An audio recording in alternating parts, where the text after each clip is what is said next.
আমি আপনাদেরকে মন জয় করার জন্য বিরাট কোনো খাওয়া দাওয়ার ব্যবস্থা করি নাই, কারণ আমি জানি আপনারা আমাকে ভালোবাসেন। আমি আপনাদের পেশার মানুষ, আমি আপনাদের পেশার মানুষ, বুঝছেন? সব লাইভ বন্ধ আছে তো।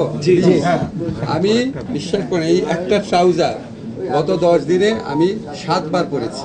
আমার টোটাল, এটা কিন্তু লাইভ না প্লিজ, আমার টোটাল ট্রাউজার আছে 3টা।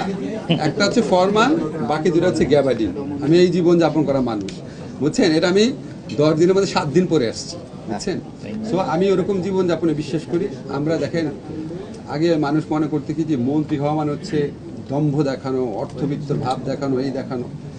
আমি চেষ্টা করব, আমি নিজেও কৃচ্ছতার জীবনে বিশ্বাস করি। আমাকে দেখে নিশ্চয়ই বুঝতে পারছেন। লক্ষ টাকার ঘড়ি তো দেখছে, আমার ঘড়ি নাই। আমরা চেষ্টা করব। মোবাইল আমার পিএস দেখে বলে এত নিম্নমানের মোবাইল আপনি ইউজ করেন, এটা 2G হয়ে গেছে, আমি ফোনই করতে পারছি না। তো আমরা সবাই চেষ্টা করব। আপনাদের কাছে আমার একটা রিকোয়েস্ট থাকবে, প্লিজ দেখেন, জীবনে অনেক কষ্ট করছেন সাংবাদিকতা করতে গিয়ে। আমার অনেক পরিচিত সাংবাদিক চাকরি হারিয়েছে, খুব কষ্ট লাগে দেখে। একটা ছোট্ট সত্য কথা রিপোর্ট করার জন্য চাকরি হয়েছে, সারাক্ষণ নিগ্রহের মধ্যে থাকেন, আপনাদেরকে চাকরিচ্যুত করা হয় কথায় কথায়। আপনারা প্লিজ একটা উদ্যোগ নেন, এই একটা সুযোগ। আপনারা চাপ সৃষ্টি করেন, সাংবাদিক ইউনিয়নকে এক হইতে হবে। আপনারা চাপ সৃষ্টি করেন, প্রেস ক্লাবে যে সমস্ত সকল সাংবাদিককে সদস্যপদ দেওয়া হয়েছে, আপনারা জানেন হোয়াট আই এম মিনিং। আপনারা তাদের থেকে প্রেস ক্লাবকে মুক্ত করেন। সৎ এবং মানে সত্যিকারের জার্নালিস্ট আছে যারা, তারা যেন থাকে।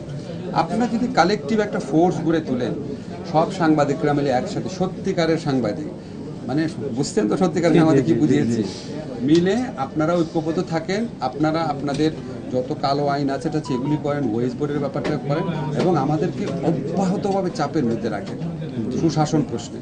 বিন্দু মাত্র ছাড় দিবেন না।